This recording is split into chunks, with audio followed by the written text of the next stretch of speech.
Hi dear people, I'm Petra, and today I wanted to speak on the tiring triangulation. Now, the reason why I bring this up is because it is something that has confused me, or it's confused me during the friendship that I had with the narcissist. And it's only recently, the last couple of months, that I've found the term for it and what it actually means and how this is oftentimes used by the narcissist. The triangulation, and I call it tiring because it can be so exhausting, as is the whole relationship with the narcissist. But this is just an extra tool that they use to wear you down, to cause drama, to cause confusion in your mind, to cause maybe even jealousy on your part. So the triangulation is a tool they use to emotionally bond you to them. So they use, of course, the love bombing stage, and this creates the bond between the two of you. But they also do this during the relationship or friendship, is that they will bring in a third party to sort of strengthen your emotional bond to them.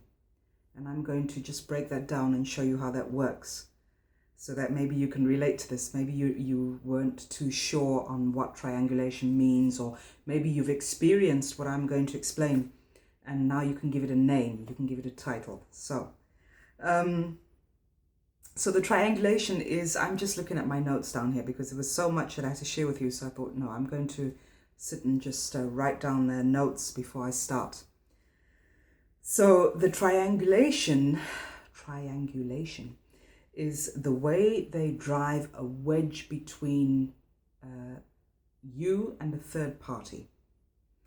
And this makes them feel overly stimulated, hornetized. That's not a correct English word, of course, but you know what I'm saying. You know, they get off on the idea that you and the third party are in competition for the narcissist's attention. This is another way of them fueling themselves. So they get off on the fact that you and the third party, or usually you in this case, is you are fighting. You and the third party are fighting over the attention from the narcissist. So this is what they love. You are in competition.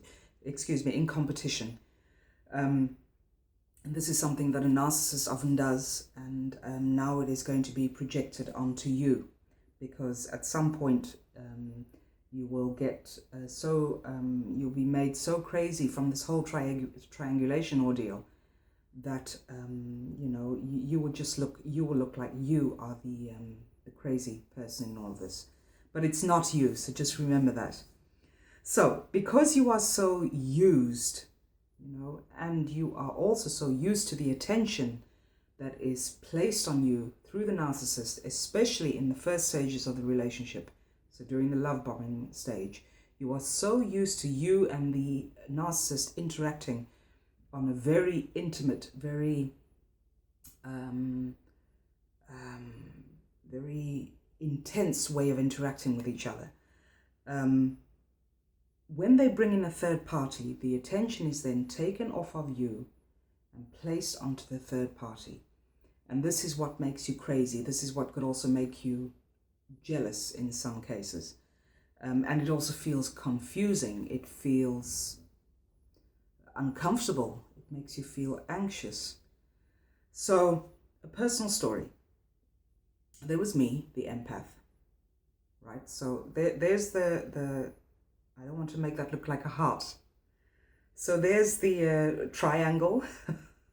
So I'm at the top, I'm the empath. In this corner you have the narcissist, and in the other corner was, in my case, the narcissist's partner, her partner at that time. And so you have the triangle that is created. And we had been friends for a couple of months.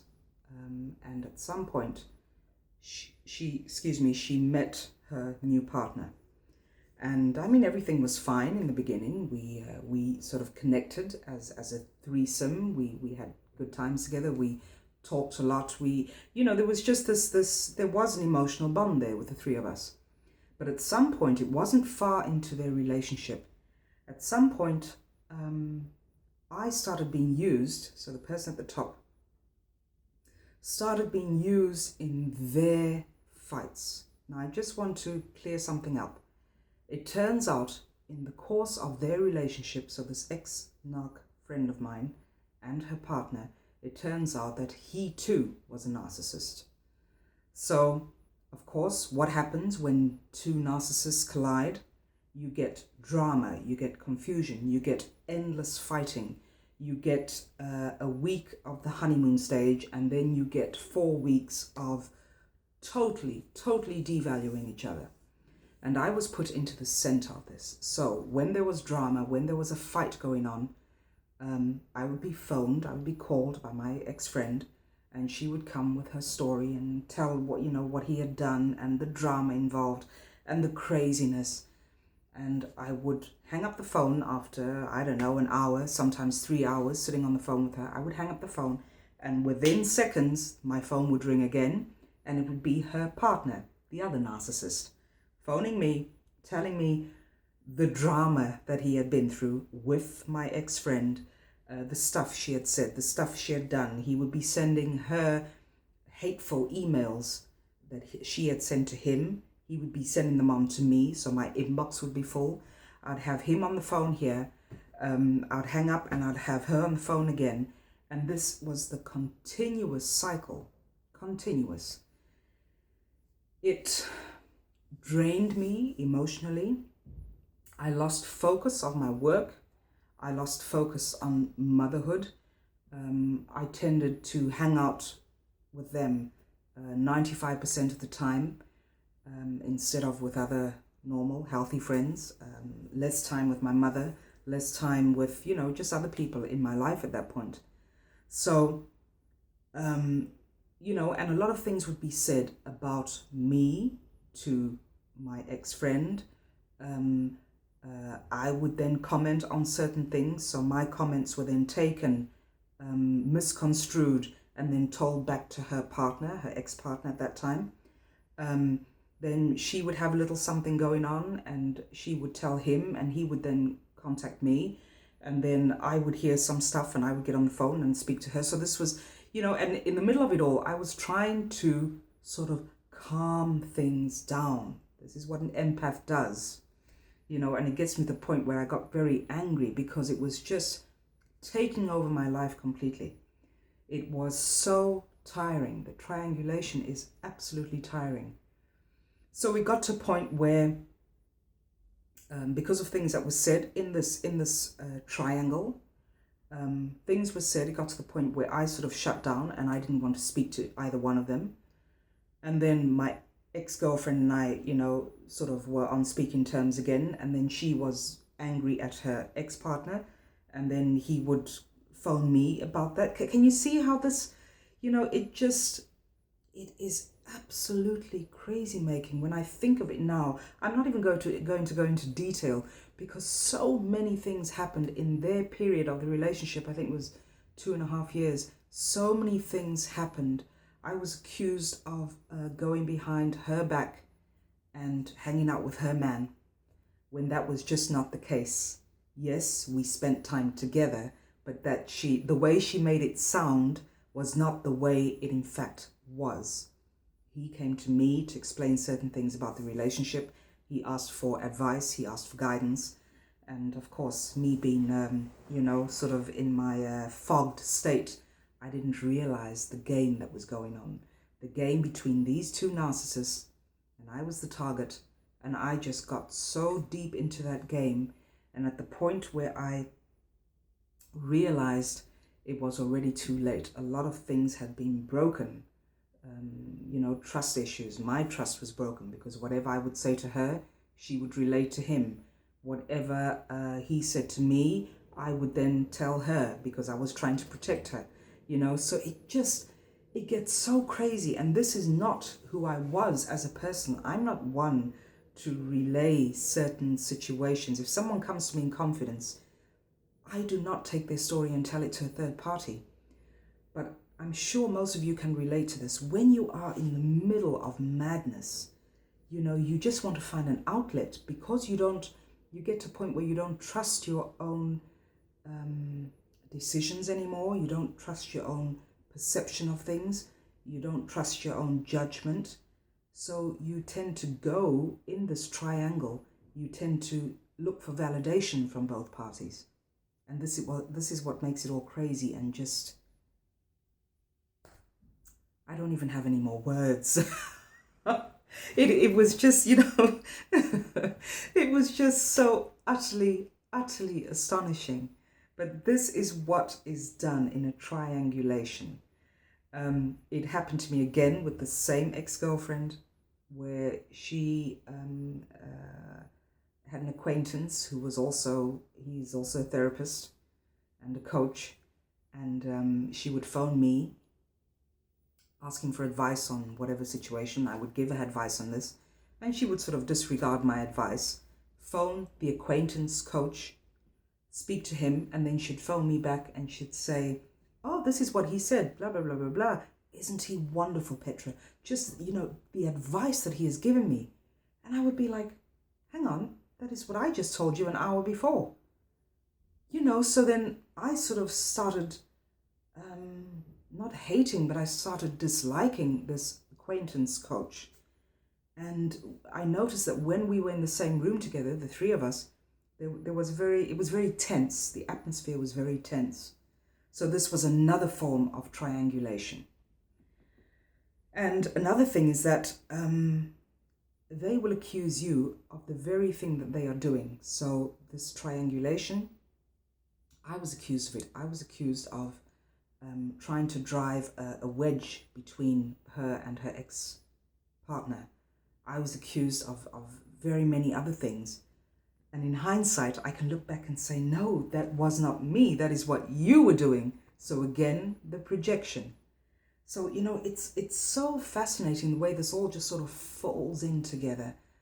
It is, again, I love using this word. It is mind-blowing. And, I think that's the only word to sort of sum things up.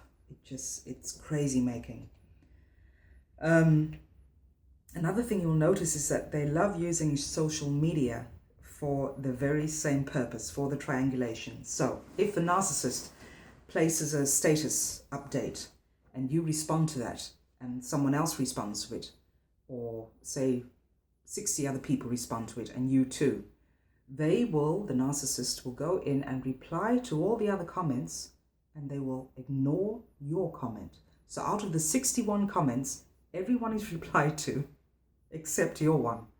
So, and then you feel anxiety, you feel confused, you feel like, you wonder what you've done. And this is another form of triangulation, because you feel so confused, you feel ignored, and you are being ignored at that point. But their posts are meant to get you to second guess yourself. This is another way of sick triangulation. It is incredible. When they do all of this, so when they use the social media, when they triangulate you with a third party, they actually want you to confront them, so that when you confront them and say, why did you not respond to my comment on your post, but you responded to the other 60, that'll give them that smirk, and then they'll have you, because then they will call you the crazy one. It's just a Facebook update. What are you getting so heated up about? What is the point of you even bringing that up? It's so silly, it's so juvenile. And that is true. It is silly and juvenile. But can you see how they manipulate you into an emotional response? And when you respond that way, they will say that you are absolutely off your rocker. You have lost it. You need to see a therapist. Oh my goodness. Oh, it is Yeah, it's mind-blowing. What they are also doing is making you feel anxious and jealous. So I remember in my situation, just after our breakup, I had not deleted her from my social media. And I think within a day or two, she had placed a picture on her status. And her caption was, "I'm having a wonderful time with truly loving friends." And no one else noticed it, but I felt it, that it was directed towards me. So, and that, that just gets you in the pit of your stomach. That is another way that they triangulate. Also, when you have left the relationship or you have been discarded or through the relationship, you will find that within a week, within maybe in a couple of days, you will find that your ex-partner suddenly placed a wonderful, loving picture of him and the new girlfriend, or her and the new boyfriend, and they'll be so in love, and they'll be enjoying each other's company, and you will just feel absolutely rotten. Narcissists surround themselves with yay-sayers, with soft people who will cater to their every need. So they will let you know that you are replaceable. It'll get to a point in the relationship where they will let you know verbally that you are replaceable. And this is the whole idea behind the triangulation. So if you do not fill up their cup, they will let you know that they are going to look for a new supply elsewhere. And they might warn you about this beforehand, threaten, make threats, and you will not see much into it. You'll just think, oh, it'll blow over. But be warned, yes, they are getting ready to replace you. So the grand finale of the triangulation is when they are very candid about speaking about you, the friendship or relationship, to a third party, to a friend, to a coach, to whoever will listen to them. They will be candid about this to you. And they will say things like, I have discussed our friendship or our relationship with Jack or with, Melody. And they have also come to the conclusion that I need to break away from you because our relationship is not healthy anymore. They feel that I need to protect myself and to remove myself from this relationship or friendship because you are too toxic for me. You are very unhealthy to be around. So I have spoken to this third party and they have agreed with me that yes, we need to stop the friendship or relationship. And this just sends you into a frenzy because you don't get it. They've been plotting on this for a very long time. They know when you are not supplying them with what they want to be supplied with. So they are already putting another target into place without your knowing it.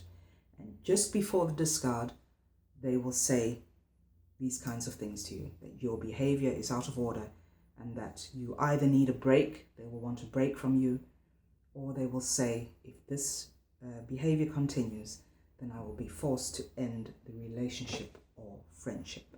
So this is the grand finale in the triangulation. If you're in the middle of it, you know what to do. You know what my standard phrase is, and that is go no contact.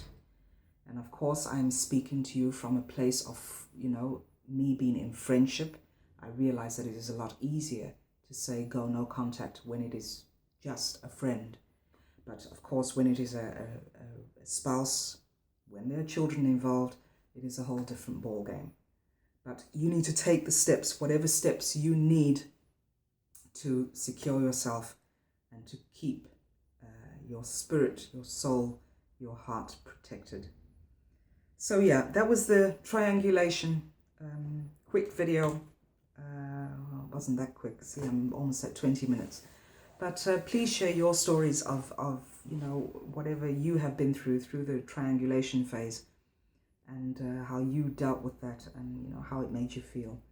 Love hearing from you, and I look forward to speaking to you very soon again. Take care, dear guys and girls. Take care, and See you in the next video. Bye for now.